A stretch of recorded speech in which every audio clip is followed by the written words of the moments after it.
She had the face of a secretary, the voice of a schoolgirl, and a smile that could disarm suspicion. But behind that smile, behind the pale hair and fixed expression, was something darker than most could ever imagine. Her name was Myra Hindley. And in the heart of 1960s Britain, she became a symbol of something unspeakable. When people talk about monsters, they imagine shadows in alleyways or twisted minds lurking in asylums. But Myra? She wore heels, lipstick, and took photographs at church picnics. She wasn't the face of evil. She was its mask. Born in Manchester in 1942, Myra's early life wasn't exceptional.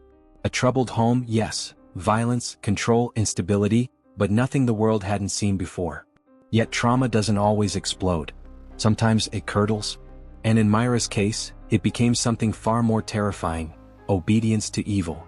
Then came Ian Brady, charming, intelligent, and entirely without conscience. Together they weren't lovers. They were co-conspirators. Architects of horror. But that's getting ahead of ourselves. Before the newspapers called her the most evil woman in Britain, before the mugshots, before the children disappeared, there was just a girl reading Nietzsche, bleaching her hair, and falling in love with a man who didn't believe in morality. This story is not just about murder. It's about how one soul surrenders to another, how ideology poisons empathy, and how ordinary people become historical warnings. If you've never heard the full story of the Moors murders, stay with us. It's not for the faint-hearted, but it is for the truth seekers. And if stories like this, the ones most try to forget, matter to you, please like this video, subscribe to the channel, and ring the bell for more journeys into the darkest corners of history. Because some stories should never be forgotten. It started like many stories do, in the workplace. Myra Hindley met Ian Brady while working as a typist at Millward's, a wholesale chemical distributor. He was quiet, sharp, well-read. But it wasn't his charm that drew her in, it was something deeper. Something darker. Brady didn't believe in right or wrong. He believed in control. In domination. In Nietzsche's concept of the Übermensch, the man above morality. He introduced Myra to his world like a twisted teacher. Books on sadism, films on Nazi atrocities, photography that lingered too long on the grotesque. And Myra? She didn't look away. To most, Brady was odd. But to Myra he was thrilling. She kept a diary, pages that revealed a girl intoxicated by power and submission. In one entry she called him her God. And like any zealot, she would do anything for her God. It wasn't long before roleplay blurred with reality. They talked about committing the perfect crime, not just as fantasy but as a plan. The thrill wasn't in the act. It was in the control. The idea that they could steal innocence, extinguish life, and walk away untouched. She bought a van. He picked the targets. They rehearsed everything, the lies, the alibis, the burial sites. It became their ritual, cold, calculated, and devoid of empathy. What makes this story truly terrifying isn't just the murders. It's how methodical they were. How Myra, once a little girl who cradled a pet dog and wrote poems, could hold a child's hand and lead them to their death, with no trace of hesitation.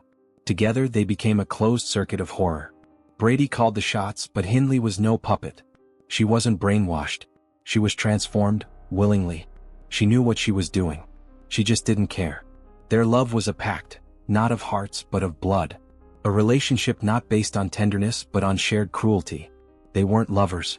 They were predators. And the world had no idea what was coming.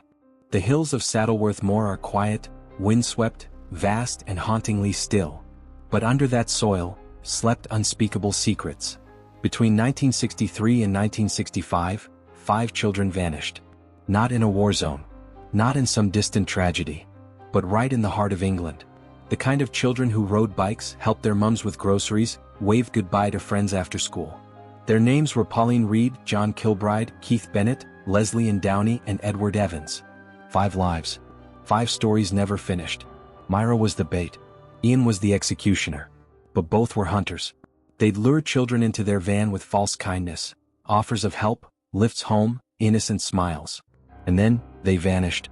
Buried in shallow graves across the moors, their voices were silenced but not forgotten. Each crime was methodically planned, recorded in Brady's chilling notebooks and some, on tape. One tape, just one, lasted over 13 minutes. A child's voice, pleading, crying for her mother. And Myra's voice? Cold, unfeeling, instructing, mocking. Not a flinch, not a tremble.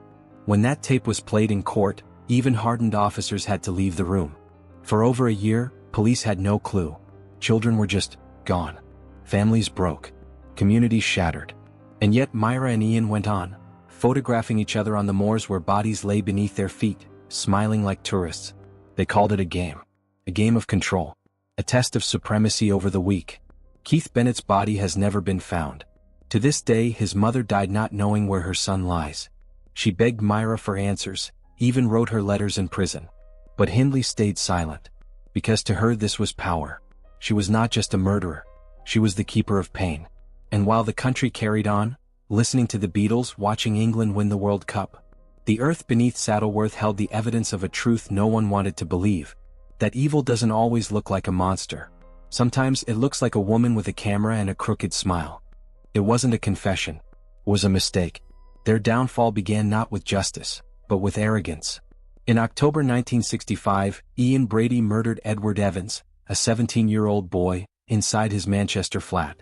But this time there was a witness, David Smith, Myra's brother-in-law. He was invited to watch the murder.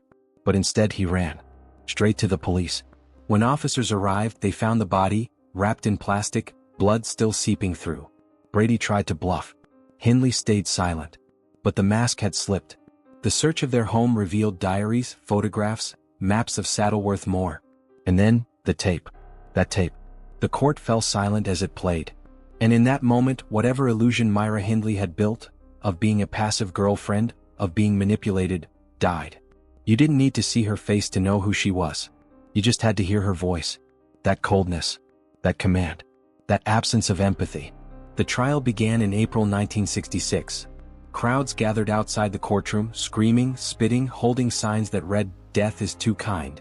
Reporters wrote not just about the crimes but the shock, that a woman could do this. Britain wasn't prepared. They expected monsters in basements, not women in fashionable coats. Hindley and Brady sat side by side in the dock, calm, composed, unemotional. They offered no apology, no remorse. Brady was found guilty of 3 murders. Hindley of 2. She was sentenced to life. But the trial didn't end the story. It began a new chapter, one where the public wrestled with the face of female evil. Because Myra wasn't an accomplice. She was a partner. And as time went on, it became clear, she remembered everything. Where the bodies were buried. What was done. What was said. But she chose silence. Not because she forgot, but because she couldn't bear to give up the last piece of power she held. Behind bars, she became more than a criminal. She became a symbol of betrayal, of hidden cruelty, of what happens when conscience is sacrificed for control. And yet, the most haunting part of her story is that she never once cried in court. Not for the children. Not for the families. Not even for herself. Only when the verdict came down, did her mask finally crack. But by then the damage had been done. Prison didn't break Myra Hindley. It refined her. Behind bars, she read books, studied theology, even converted to Catholicism. To the world, it looked like a transformation. To her supporters, it was redemption. To the victims' families, it was an insult. They remembered the voice on the tape. The photographs on the moor. The lives she ended, not by impulse but by design. Hindley spent 36 years in prison. And for nearly every one of those years she fought for her freedom.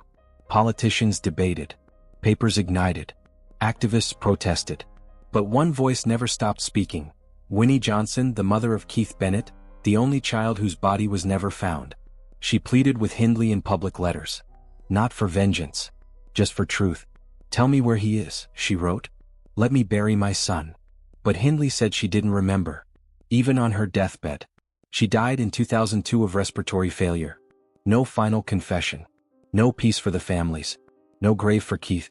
And yet, her name remains etched into Britain's collective memory, not as a woman but as a warning. Because Myra Hindley wasn't born a monster. She became one, by choice, by influence, by surrendering her soul in pursuit of another's darkness. Her story forces us to ask, can evil ever truly be redeemed? Can remorse rewrite horror?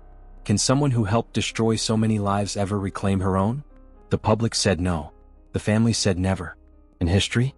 History gave her a name that no woman has carried since. Because no one wants to be remembered like that. She may have worn lipstick, smiled for the camera, whispered words of love into Ian Brady's ear.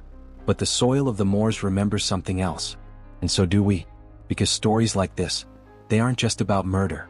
They're about the fragility of the human soul. What happens when someone lets go of empathy? When love becomes obedience? And when silence becomes a weapon? Thank you for watching. If this story moved you, or disturbed you, please consider liking, subscribing, and sharing this video. This channel uncovers the darkest truths, not to sensationalize them, but to remember. Because forgetting is the first step to repeating. History doesn't repeat itself, but it whispers, quietly, patiently, waiting for us to forget. If this story made you think, feel, or question, then like the video, leave a comment, and subscribe for more forbidden chapters they never taught you in school. Because the past isn't dead, it's just buried. And we're here to dig it up.